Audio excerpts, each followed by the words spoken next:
Nagsisimula ang pelikula sa isang construction site kung saan pinangungunahan ni Levon Cade ang kanyang team bago simulan ang trabaho. Malapit ang ugnayan ni Levon sa pamilyang Garcia na nagpapatakbo ng kumpanya ng konstruksyon, itinuturing niya silang parang sariling pamilya.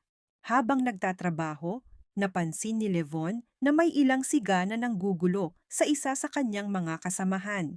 Maayos niyang pinakiusapan ang mga ito na umalis, pero patuloy pa rin silang nanakit.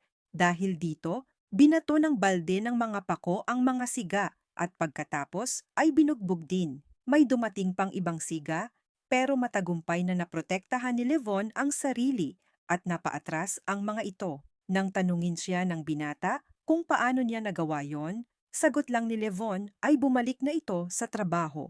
Napanood ng dalagitang anak ng mga Garcia na si Jenny ang lahat, pero hindi siya nagsalita. Hiling lang niya kay Levon na ipagtanggol siya at pinangako naman ito ni Levon. Si Levon ay isang single na ama kay Meredith o Mary na kasalukuyang nakatira sa kanyang lolo na si Dr. Roth. Galit si Roth kay Levon dahil naniniwala siyang si Levon ang may kasalanan sa pagkamatay ng anak niya na asawa ni Levon. Ngunit ayon kay Levon, sa kanyang mga abogado, nagpakamatay ang kanyang asawa habang sila ay nasa serbisyo sa ibang bansa. Sabi ng mga abogado, sapat ang yaman ni Roth para kumuha ng mamahaling abogado na kayang ubusin ang pera ni Levon at ilayo siya kay Mary. Ngunit may sariling paraan si Levon at handa siyang ipaglaban ang karapatan niya sa anak. Lumabas si Jenny kasama ang ilang kaibigan para mag-clubbing sa gabi. Habang nag-enjoy sila, lihim silang minamanmanan ng isang kriminal na magkasintahan na sina Viper at Artemis, na naghahanap ng babaeng maihahatid sa kanilang kliyente.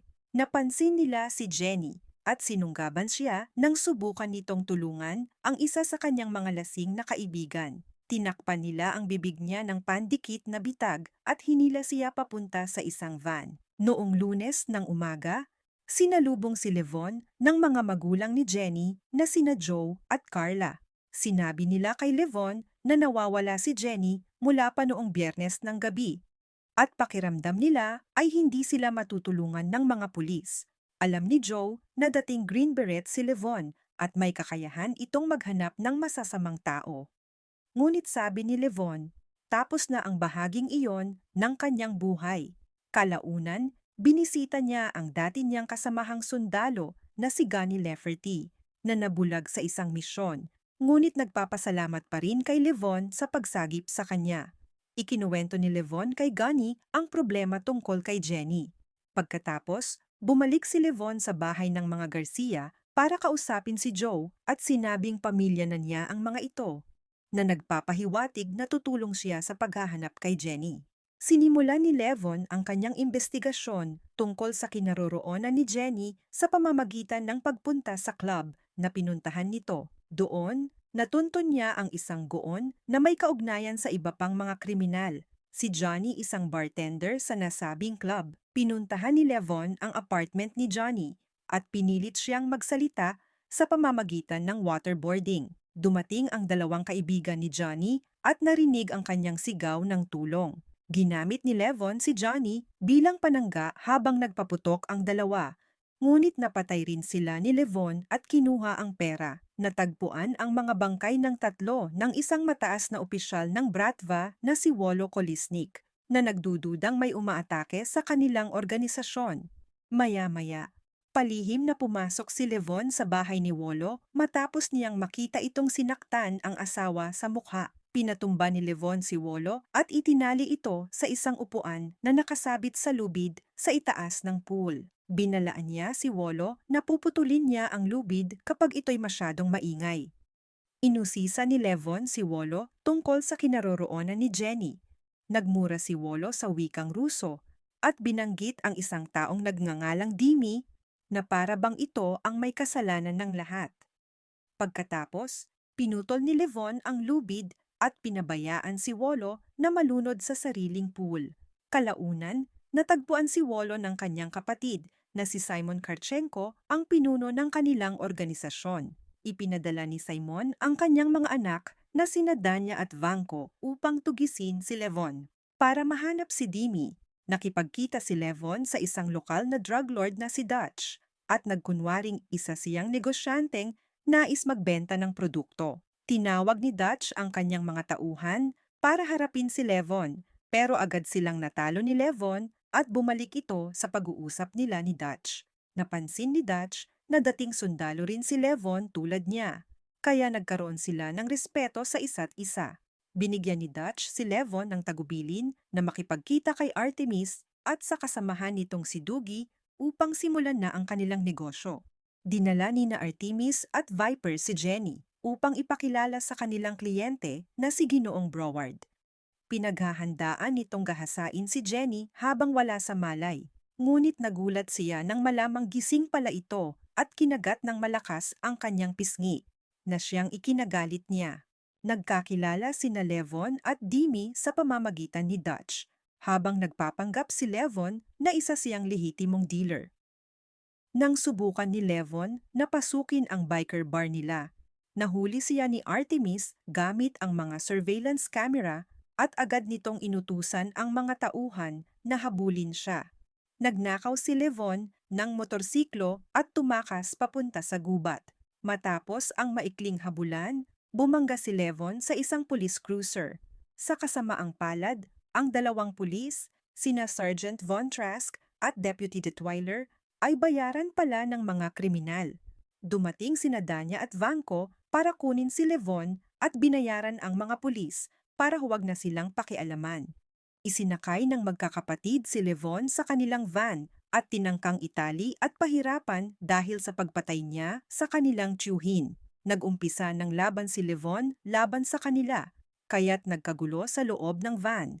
Habang nag-aagawan sa baril, nabaril sa ulo ang driver at namatay. Pagkatapos, binaril at pinatay ni Levon sina Danya at Vanko. Tumakas siya mula sa van at itinulak ito papunta sa ilog. Kalaunan, natuklasan ni Simon ang bangkay ng kanyang mga anak sa punerarya at sinabing personal na ang alitan nila ni Levon. Inaatake ng mga sindikato ang bahay ni Dr.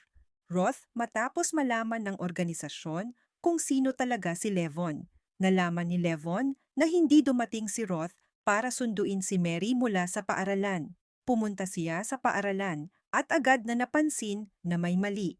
Kinuha niya si Mary at bumalik sila sa bahay na nasusunog. Nailigtas ni Levon si Roth mula sa apoy bago dumating ang mga bumbero at mediko.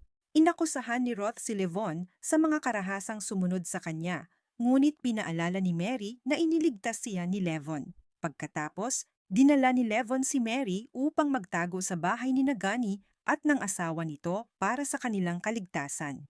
Inutusan ni Dimi sina Artemis at Viper na patayin si Jenny dahil ang pag-atake niya kay Broward ay nagdulot ng pagkawala ng kanilang negosyo. Nakayanan ni Jenny na magsanhi ng aksidente sa sasakyan ng mga masasamang loob sa kagubatan at nakalaya siya sa pagkakatali ng mga kamay at paa upang tumakas.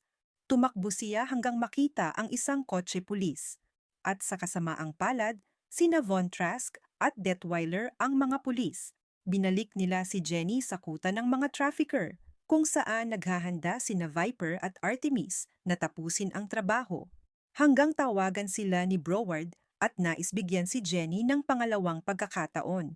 Ngunit gusto niyang manatiling marumi at gising si Jenny.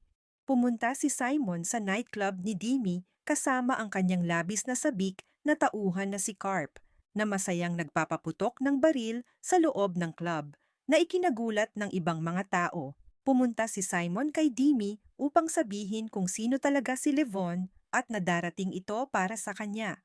Pagkatapos umalis ni Simon, dumating nga si Levon at pinaputukan si Dimi sa kamay upang hindi na ito makagamit ng baril. Pagkatapos, pinilit ni Levon si Dimi na sumama at ipakita sa kanya kung nasaan ang compound. Inakay ni Dimi si Levon papunta sa lokasyon ng compound. Pinilit ni Levon si Dimi palabas gamit ang baril, kung saan sinabi ni Dimi na alam niyang mali ang kanyang ginagawa, ngunit may ibang gagawa ng trabaho kung hindi siya ang nandoon. Tinadyakan siya ni Levon papunta sa isang sapa at pinatay bago pumasok sa compound. Habang dinala ni na Artemis at Viper si Broward para makita si Jenny at maghanda itong pagsamantalahan siya, yumanig ang compound dahil sa granadang itinapon ni Levon. Pinatay ni Levon ang mga Bratvagoons, ngunit dumating sina Dutch at ang kanyang gang ng mga bikers para harapin si Levon.